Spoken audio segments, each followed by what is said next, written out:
Sir வணக்கம். வணக்கம். குழந்தைங்களுக்கு நம்ம சித்த மருத்துவத்தை நம்ம பிறந்த குழந்தையிலேருந்தே ஸ்டார்ட் பண்ணலாமா, இல்லை ஒரு ஸ்டேஜ் வந்ததுக்கப்புறம் தான் நம்ம சித்த மருத்துவத்தை மேற்கொள்ள முடியுமா? பிறந்த குழந்தையில இருந்தே நாம் இப்போவும் சித்த மருத்துவம் பண்ணிக்கிட்டு தான் இருக்கோம். இருக்கும். நீங்கள் வசம்பு கைக்கு போடுறது, ஆ.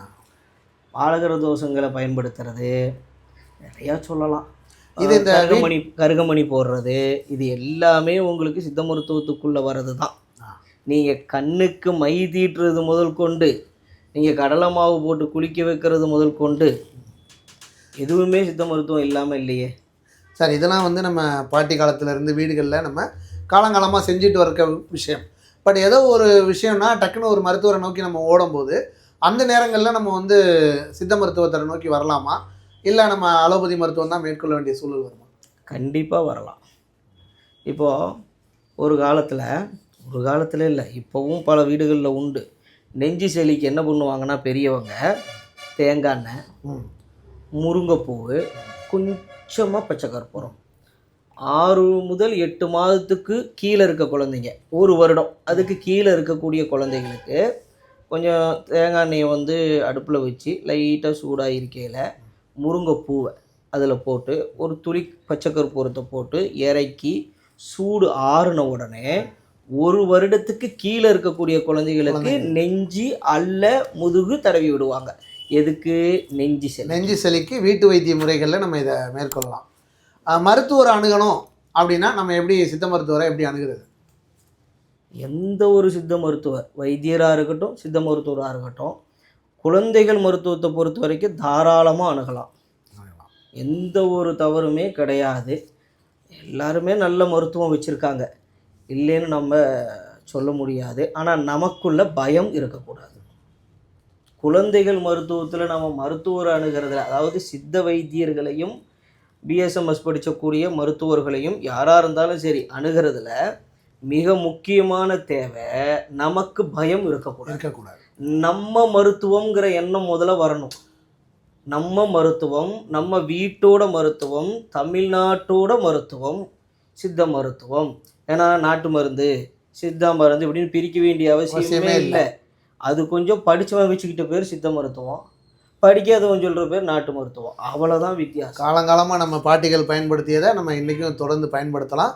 குழந்தைங்களுக்கு சித்த மருத்துவரை நம்ம நேரடியாக அணுகலாம். ரொம்ப சிறப்பான ஒரு இது. கண்டிப்பாக அணுகணும். இப்போ சித்த மருத்துவத்தை பயன்படுத்த ஆரம்பிக்கும் போது அதோட பலன்கள் வந்து குறிப்பிட்ட நாள், எவ்வளோ நாளில் அந்த குழந்தைக்கு அந்த ரிசல்ட் கிடைக்கும்? ஏன்னா இன்றைக்கி எல்லாருக்குமே இருக்க பிரச்சனை வந்து, இப்போ சளி பிடிச்சிருக்கா, ஒரு போனோம்னா உடனே சளி குறையுதா நிற்கிதா, இதை தான் கவனிக்கிறாங்க.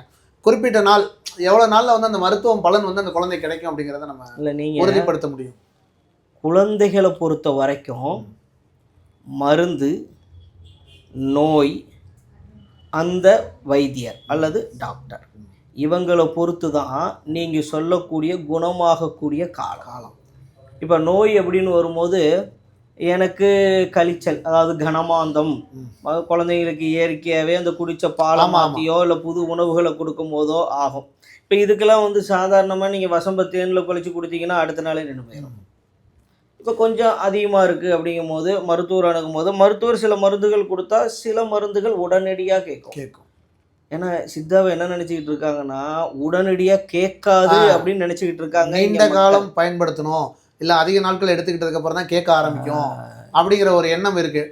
உடனே ஃபீவரை குறைக்கணும், ஒரு உடல் சூடு அதிகமாக இருக்குது, இல்லை கழிச்சல் நீங்கள் சொன்ன மாதிரி லூஸ் மோஷன் ஆகிட்டே இருக்குது, உடனே நிறுத்தக்கூடிய மருந்துகள்லாம் நம்ம சித்த மருந்துகள்லாம் நம்மக்கிட்ட இருக்குங்களா? கண்டிப்பாக இருக்குது. இப்போ உதாரணத்துக்கு அதிகப்படியான சளியில் தான் ஒரு குழந்தைக்கு காய்ச்சல் வரும். இன்ஃபெக்ஷனில் காய்ச்சல் வர குழந்தை கம்மி, ஏன்னா அது ரொம்ப குறைவு. அதிகப்படியான சளியில் தான் ஒரு குழந்தைக்கு காய்ச்சல் வரும். அப்படி இல்லை அப்படின்னா வயிற்றில் மாந்தம் பெருகி காய்ச்சல் வரும். அதாவது சாப்பிட்ட உணவு இல்லை இந்த அம்மாக்கள் வந்து எப்பயும் சொல்கிறது தான், நம்ம எப்பயுமே எல்லா வீடியோவும் சொல்கிறது, ஃப்ரைட் ரைஸு, நூடுல்ஸு, உணவு முறையினால ஏற்படக்கூடிய. இந்த உணவு முறைகளில் அம்மா சாப்பிட்டு அதில் கொடுக்குற பால்னால் வரக்கூடிய மாந்தம். இப்போ இதில் வந்து தாய் தான் பத்தியமாக இருக்கணும். குழந்தைக்கு தாய்ப்பால் கொடுக்குற காலம் வரைக்கும் தாய் ரொம்ப பத்தியமாக இருக்கணும். கண்டிப்பாக அந்த நேரத்தில் மாந்தம் வரும். அந்த மாந்தத்தில் காய்ச்சல் வரும். சளினால் காய்ச்சல் வரும், வயிற்று மாந்தத்தினால காய்ச்சல் வரும். இது 2 தான் அதிகபட்சம் அந்த 2 வயதுக்குள்ளே இருக்கக்கூடிய குழந்தைக்கு வரக்கூடிய சுரம். அப்போ வந்து பார்த்தீங்கன்னா அதுக்கு உரிய மருந்து. இப்போ நீங்கள் வந்து சளினால காய்ச்சல் வருதுன்னா, சளி மோஷன் வழியாக வெளியே வந்துருச்சு அப்படின்னா உங்களுக்கு வந்து காய்ச்சல் காய்ச்சல் ஆட்டோமேட்டிக் குறைஞ்சிரும். அதுக்கு சில வகையான எண்ணெய்கள் நம்ம இதில் கொடுக்குற பழக்கம் உண்டு. இப்போ மாந்தம், நம்ம மாந்த எண்ணெய்னே உண்டு. ஆமாம், மாந்த எண்ணெய்னே ஒன்று இருக்குது. நம்ம மாந்த எண்ணெயை வயிற்றுக்கு குடிக்கையில் வெளியே மொத்தமாக வந்துடும். உடனே வந்து பார்த்தீங்கன்னா உங்களுக்கு சொரம் குழந்தைகளுக்கு குறைஞ்சிரும். நமக்கு உடனடியாக ரிசல்ட் தரக்கூடிய மருந்துகள் கண்டிப்பாக இருக்கு. நிறைய இருக்குது. அதனால ஆனால் தாராளமாக நோய் நோய் உபயோகப்படுத்தக்கூடிய வைத்தியம் வைத்தியர் இதை பொறுத்து தான் எவ்வளோ நாளில் குணமாகும் அப்படிங்கிறத நம்ம சரியாக சொல்ல முடியும். இப்போ குழந்தைங்களுக்கும் பார்த்தீங்க அப்படின்னா சித்த மருத்துவத்தில் பலவிதமான நிறைய மருந்துகள் இருக்குது. உடனடியாக உங்களுக்கு ஒரு தீர்வை கொடுக்கக்கூடிய மருந்துகளும் இருக்குது. அதை வந்து நீங்கள் மருத்துவர் அணுகிறத பொறுத்து தான் இருக்குது அந்த மருந்துகளோட பலன்கள்.